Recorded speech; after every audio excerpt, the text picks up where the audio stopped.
Oh, I know you be talking about me, but you be talking about me to somebody just as scary as you. I call y'all hoes Shaggy and Scooby.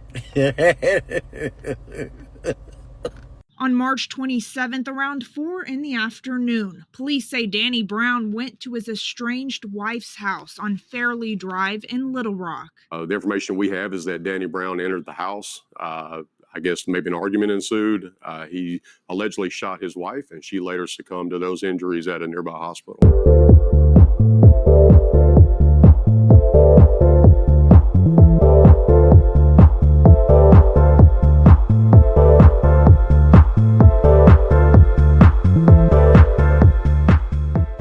It's been over a week since that happened, and police are looking to get Brown behind bars, including the U.S. Marshal's Office, who has been asked to help. Well, of course, we want to do this as safely as possible. We don't want anyone to get hurt, including Danny Brown. Preferably, we'd rather Danny Brown just turn himself in, do the right thing. Police have gotten close to arresting him, but they say he's made it clear he will not be taken in quietly. 2 weeks after getting shot by her ex-boyfriend, an attack that killed her new boyfriend, Edwina Brown made a decision that shocked everyone who knew her.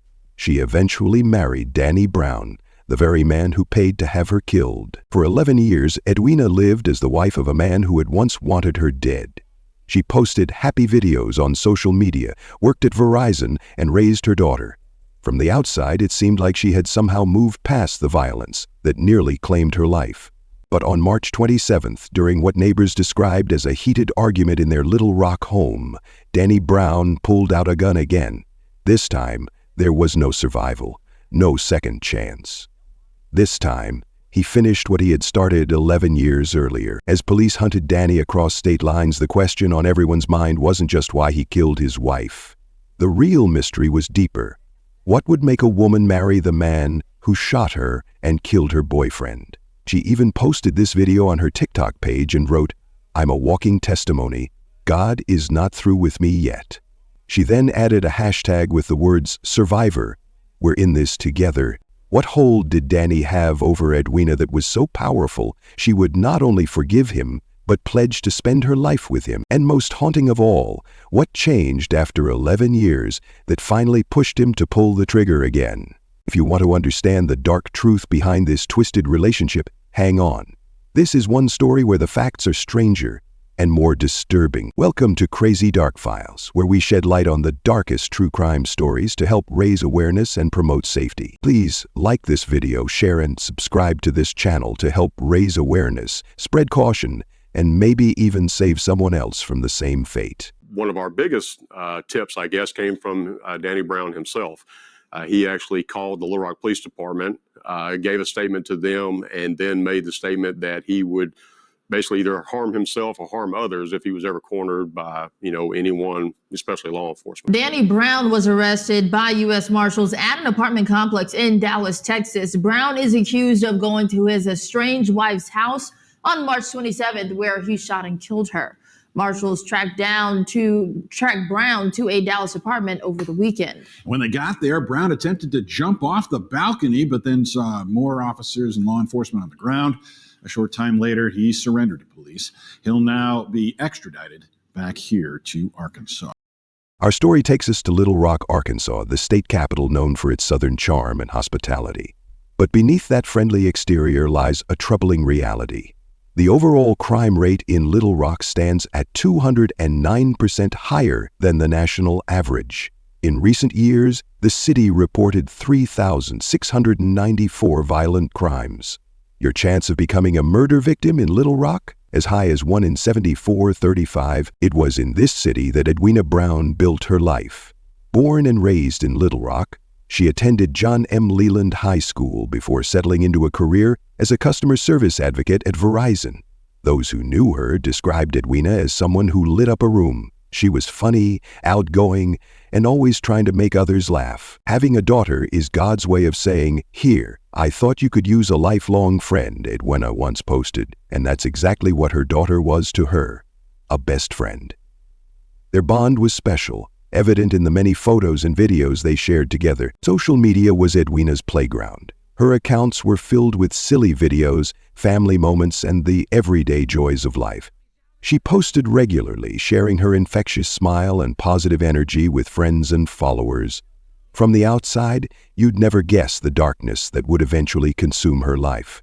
Around 2012, Edwina was in a relationship with Danny Brown. They had children together, creating what should have been a strong family bond. But beneath the surface, things weren't right. The relationship had problems, serious ones, that eventually led Edwina to make the difficult decision to end things with Danny. After the breakup, Edwina began dating Daniel Hill, a 22-year-old who brought new happiness into her life. They fell in love quickly, building what seemed like a promising future together. They moved in together at an apartment on Green Mountain Drive in Little Rock, creating a new home and a fresh start. What Edwina didn't know was how deeply her decision to move on had affected Danny Brown. While she was building a new life with Daniel, Danny was consumed by jealousy. He couldn't accept that she had chosen someone else. He couldn't bear to see her happy with another man. Most people deal with breakups through grief, time, and eventually moving forward. But Danny Brown wasn't most people. As Edwina and Daniel's relationship blossomed, Danny was making plans. Dark, violent plans that would change everyone's lives forever. He didn't want to just break them up. He didn't want to just scare them. Danny Brown wanted them both dead. And so, in the shadows of Little Rock, Danny began looking for someone willing to kill for money. He found not one but two men ready to carry out his deadly wishes. His instructions were clear and cold. Hit both Edwina and Daniel, blow his head off, and make sure it was done right. His only concern? That their children wouldn't be harmed in the process. As Edwina and Daniel went about their daily lives, falling deeper in love and making plans for their future, they had no idea that a countdown had begun. They didn't know that every day brought them closer to the moment when two armed men would be waiting for them outside their apartment, ready to fulfill Danny Brown's deadly request. On January 3, 2012, in Little Rock, Arkansas, Danny Brown's jealousy escalated into a calculated murder plot. Unable to accept that Edwina Martin had ended their relationship and moved on with Daniel Hill, Danny hired two hitmen, Gordon and Quentin Jones, with explicit instructions regarding Daniel. Blow his head off. Despite having children with Edwina, Danny marked her for death as well, his only concern being that their children wouldn't be caught in the crossfire. The hitmen received their payment $250 up front for Gordon, with the promise of a 2002 Chevrolet Suburban and additional cash upon completion. With the deal set, they began tracking the couple's movements, waiting for the perfect moment to strike. That evening, Gordon and Jones followed Edwina and Daniel to her mother's apartment on Green Mountain Drive in Little Rock. What made this attack particularly heinous was that Edwina's mother and her 10-year-old nephew were also inside the apartment, unwitting witnesses to the horror about to unfold. Once inside, Gordon pulled out a handgun and opened fire on Edwina, striking her in the chest and hip. In an act of extraordinary courage, Daniel Hill lunged at Gordon, tackling the armed man and managing to disarm him. For a brief moment, it seemed Daniel might have saved both their lives through his heroic intervention. But Quentin Jones, the second hitman, wasn't going to let their plan fail. As Daniel struggled with Gordon, Jones raised his weapon and fired, shooting Daniel in the head and killing him instantly. The young man who had tried to protect the woman he loved lay dead on the floor, while Edwina, severely wounded but still alive, fought to survive her injuries. The hitmen fled the scene, with Gordon later collecting his promised Suburban and an additional $220 from Danny Brown. What they didn't anticipate was the strength of the evidence they left behind. Little Rock police launched an immediate investigation. They collected shell casings from the scene and gathered crucial testimony from the witnesses present, including Edwina's mother and her young nephew, who had witnessed the entire horrific attack. The investigation quickly gained momentum as detectives pieced together the events of that night. Phone records revealed communication between Gordon and Danny Brown before and after the shooting. Surveillance footage from a Walmart parking lot captured their meeting. Perhaps most damning, investigators found Danny Brown's pay stubs inside the Suburban that had been given to Gordon as payment for the hit. Both Edwina and her nephew positively identified Gordon in a photo lineup, providing eyewitness confirmation of his involvement. With mounting evidence, police arrested both hitmen. Quentin Jones eventually pleaded guilty to first-degree murder and attempted first-degree murder, with an additional sentencing enhancement for committing the crimes with a firearm. Gordon was also arrested and later convicted for his role in the murder-for-hire plot. The evidence against Danny Brown seemed overwhelming. Phone records, surveillance footage, the pay stubs in the Suburban, and witness testimony all pointed to him as the mastermind behind the attack. Police arrested him, confident they had built a solid case against the man who had orchestrated this violence. Then came the twist that shocked investigators and the community alike. Despite the substantial evidence, the charges against Danny Brown were abandoned by prosecutors. Court records don't clearly explain why the case against him collapsed, but the timing coincided with a key development. Edwina Martin, the surviving victim who knew Danny had hired hitmen to kill her, made an unfathomable decision. By the time of Gordon's trial, court documents revealed that Edwina Martin had become Edwina Brown. She had married Danny Brown, the very man who had paid to have her killed, the man whose actions had resulted in her boyfriend's death and her own near-fatal injuries. The prosecution's case, likely dependent on Edwina's testimony, fell apart. Without her cooperation, they couldn't proceed against Danny. The man who had orchestrated the murder of Daniel Hill and the attempted murder of Edwina walked free, while the hitmen he hired faced justice for their actions. This shocking turn of events, a victim marrying the person who tried to have her killed, defied conventional understanding. What could possibly drive someone to make such a decision? The answer lay in the complex psychology of trauma, fear, and the powerful bonds that can form, even in the most toxic relationships. For the next 11 years, Edwina would live as Danny Brown's wife, perhaps believing she had found safety in this unexpected reconciliation. But, as many domestic violence experts could have predicted, the man who had once paid others to kill her eventually finished the job himself. In the aftermath of the shooting that claimed Daniel Hill's life and nearly took her own, Edwina Martin made a decision that stunned everyone who knew her story. By the time Gordon's trial began, court records revealed a shocking development. Edwina Martin had become Edwina Brown. Having married the very man who had orchestrated her attempted murder, this wasn't a case of mistaken identity or unclear evidence. The investigation had uncovered phone records linking Danny to the hitmen. Police had surveillance footage of their meetings. They found Danny's pay stubs in the Suburban given as payment for the hit. Both Edwina and her nephew had identified Gordon in a lineup. Edwina knew beyond any reasonable doubt that Danny had paid to have her killed. Yet she stood before an officiant and said, "I do," to the architect of her suffering. When news of the marriage spread through Little Rock, the reaction was one of stunned disbelief. Friends who had visited Edwina in the hospital, who had seen her fighting for her life after the shooting, couldn't comprehend her decision. Family members who had supported her through the trauma were left speechless. How could she marry the man responsible for Daniel's death and her own near-fatal injuries? It was like watching someone walk willingly into a lion's den, one close friend reportedly said. "We all tried to talk to her, but she wouldn't listen. It was like she was under some kind of spell." Edwina's mother, who had witnessed the shooting in her own apartment, was particularly devastated. Having seen the violence firsthand and nearly lost her daughter, she now had to watch Edwina tie herself to the man behind it all.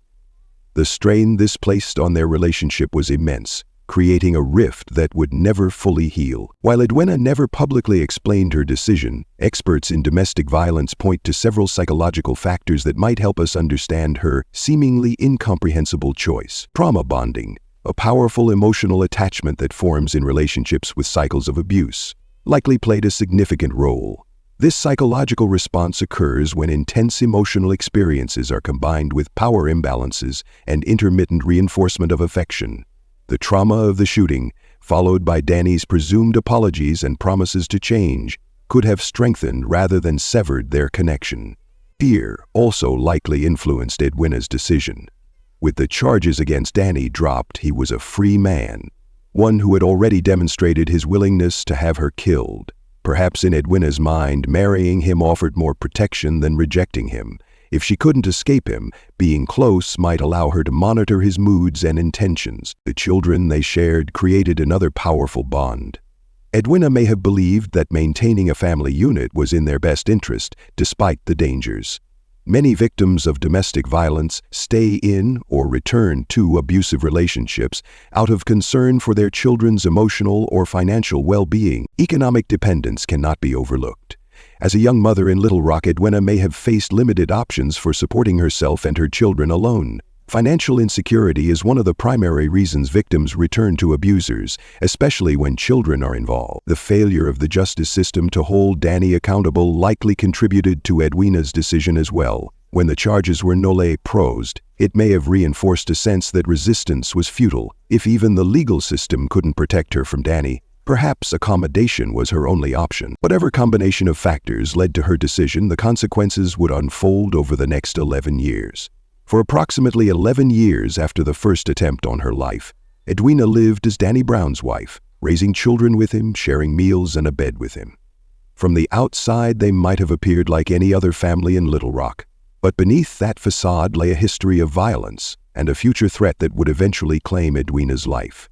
What do you think drove Edwina to make this decision? Was it fear, love, trauma, or something else entirely? Share your thoughts in the comments below.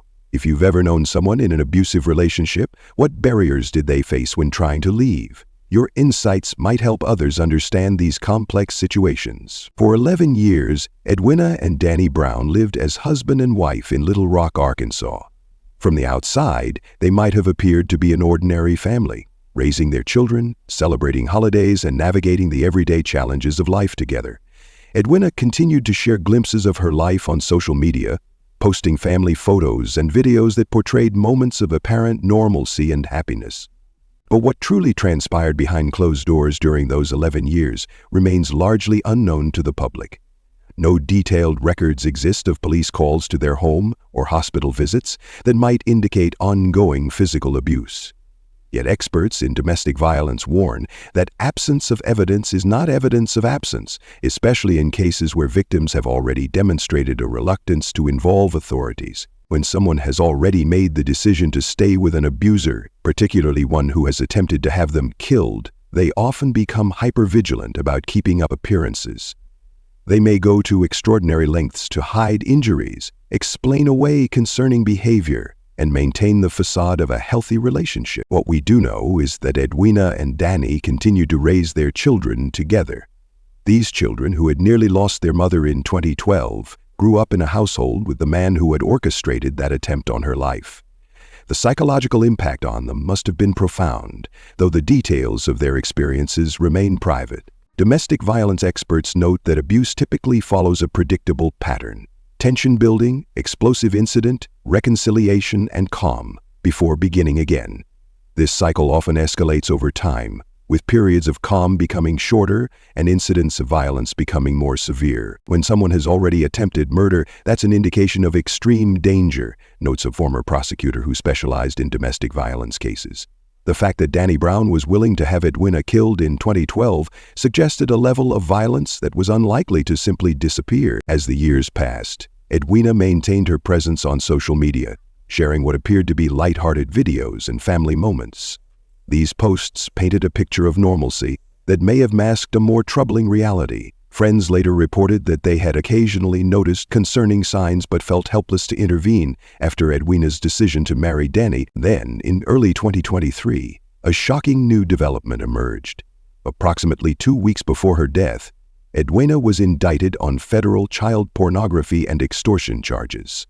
The details of these charges weren't widely publicized, but the timing would prove significant in the context of what happened next. The stress of such serious legal troubles would be overwhelming for anyone, but for someone in a potentially volatile relationship, such charges could create a perfect storm of tension.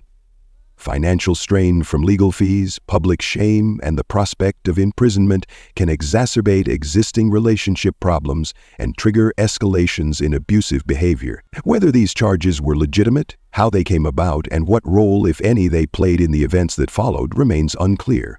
What is certain is that Edwina now faced not only the ongoing challenge of her marriage to Danny, but also the weight of serious federal charges that threatened her freedom and reputation. The indictment represented a significant turning point in Edwina's life, one that preceded the final, fatal escalation of violence in her marriage. After 11 years of living with the man who had once paid to have her killed, Edwina Brown found herself in an increasingly precarious position, caught between the legal system that now targeted her and the home situation that had always posed a threat to her safety. No one could have predicted exactly how these circumstances would collide, but the stage was set for the tragic conclusion to Edwina's story. On March 27, 2023, the cycle of violence that began 11 years earlier reached its devastating conclusion. What started as an argument between Edwina and Danny Brown in their Little Rock home quickly escalated beyond the shouting matches and tensions that may have characterized their relationship for years. Neighbors later reported hearing raised voices coming from the Brown residence that evening. The specific subject of their argument remains unknown, but given the recent federal indictment against Edwina, financial pressures and legal concerns may have contributed to the tension. Whatever sparked the confrontation, Danny Brown's response was lethal. In a moment that tragically echoed his earlier attempt on her life, Danny Brown pulled out a gun. This time there was no hired hitman, no intermediary between his intent and the act. This time he pulled the trigger himself. Edwina Brown, now 36 years old, was shot multiple times inside their home. The woman who had miraculously survived a previous attempt on her life 11 years earlier would not survive this one. When Little Rock police responded to reports of gunshots at the Brown residence, they found Edwina's body. The scene told the story of a violent end to a relationship that had begun in violence.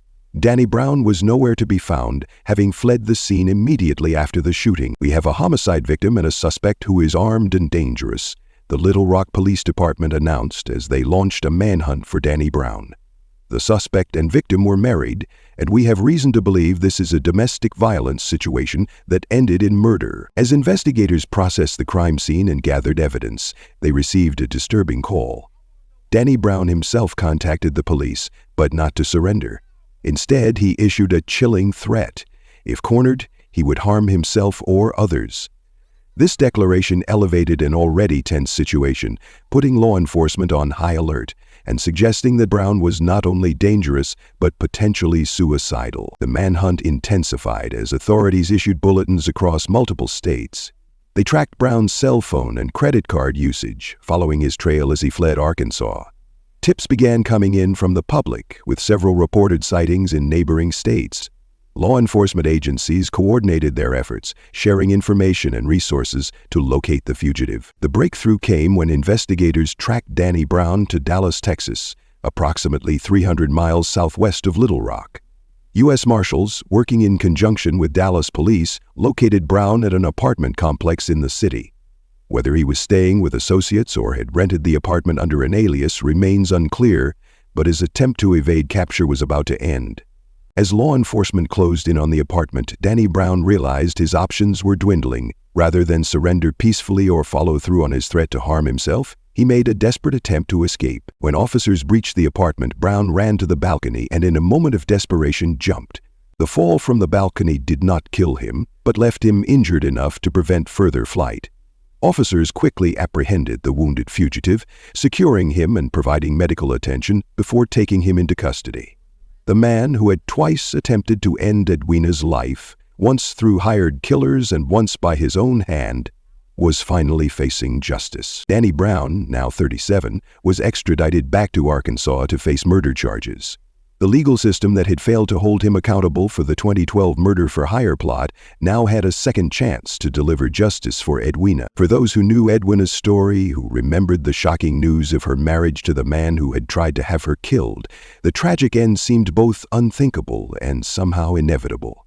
The cycle of violence that began with the hiring of hitmen in 2012 had come full circle, with Danny Brown finally accomplishing what he had set out to do 11 years earlier. Edwina's family was left to grapple not only with her loss, but with the complex emotions that accompanied it.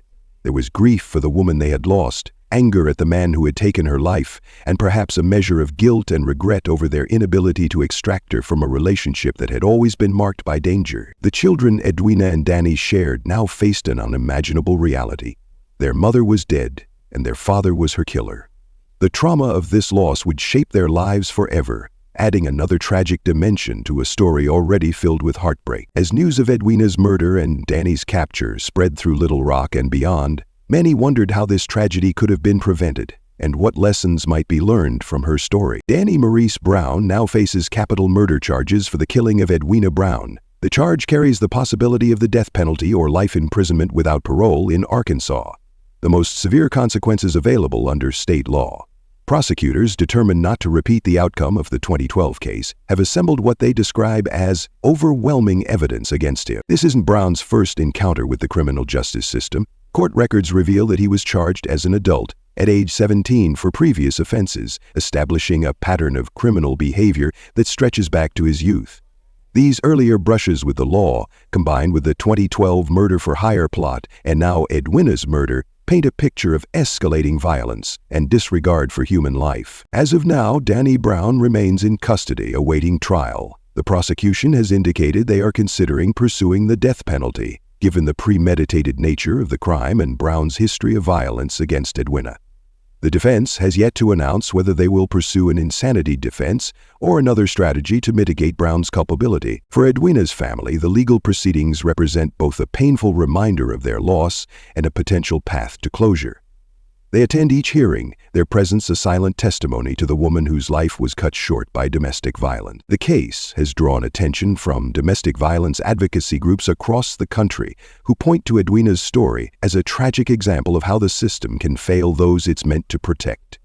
Many have called for reforms in how domestic violence cases are handled, particularly when there's a history of attempted homicide. If you've found this story impactful, please take a moment to like this video and subscribe to our channel. Hit the notification bell to stay updated on similar cases and the ongoing developments in Danny Brown's trial. Your support helps us continue to shed light on these important stories and the broader issues they represent. Edwina Martin's story is marked by warning signs and missed opportunities for intervention. The most glaring red flag came in 2012, when Danny Brown orchestrated a hit on Edwina and Daniel Hill. When the charges against him were dropped and Edwina made the decision to marry him, those around her recognized the danger but felt powerless to intervene. The justice system's failure to prosecute Brown for the murder-for-hire plot represents perhaps the most significant missed opportunity. Had he been convicted and imprisoned for that crime, Edwina might still be alive today. This underscores the critical importance of prosecuting domestic violence cases aggressively, particularly when they involve attempted homicide. Edwina's case also highlights the complex psychology of domestic violence victims. Her decision to marry Brown after he tried to have her killed seems incomprehensible to many, but experts recognize it as a manifestation of trauma bonding, fear, and the complicated dynamics that keep victims tied to their abusers. For those working in victim advocacy, law enforcement, and the judicial system, cases like Edwina's should serve as a call to examine how we might better identify high-risk situations and intervene effectively before tragedy strikes. The presence of children, economic factors, and psychological manipulation all create barriers to leaving that must be addressed through comprehensive support systems. May Edwina's memory be a blessing for her family and for all who knew her. Though her life ended in tragedy, her story can serve as a powerful catalyst for change. There are people ready to help, and no one should have to face abuse alone. Remember the young woman who survived being shot, who watched her boyfriend die protecting her, who somehow found herself married to the man behind it all? Her story reminds us that the most dangerous time for a victim is when they attempt to leave. It reminds us that without proper support and protection, the cycle of violence often ends in tragedy. Most importantly, it reminds us that behind every statistic is a human being, with hopes, dreams, and people who love them. A truth we must never forget as we work to prevent stories like Edwina's from repeating.